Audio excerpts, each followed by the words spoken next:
अहम खबर आपको आगाह करते चले सरगोदा से, जहां चक नंबर 104 की शान सियासी समाजी शख्सियत CEO बशीर मेमोरियल हस्पताल चौधरी नज़ीर अहमद गुजर ने डिप्टी कमिश्नर हसनैन अहमद रज़ा की कारकर्दगी को सराहते हुए उन्हें खराज तहसीन पेश किया। मज़ीद जानते हैं सफदर खान की इस रिपोर्ट में।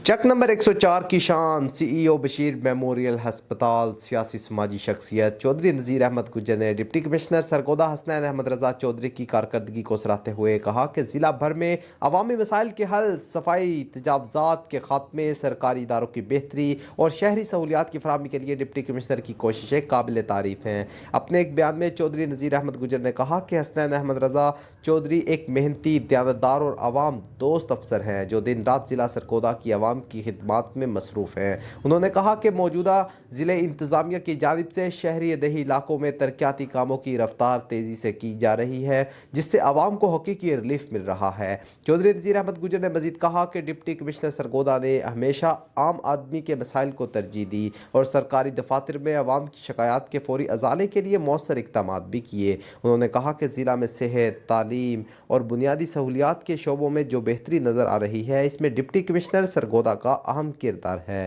उन्होंने कहा कि सरगोदा की आवाम डिप्टी कमिश्नर हसनैन अहमद रज़ा की मुस्बत पॉलिसियों और अवामी खिदमत के जज्बे कदरे निगाह से देखते हैं। Safdar Khan, big news, Sargodha.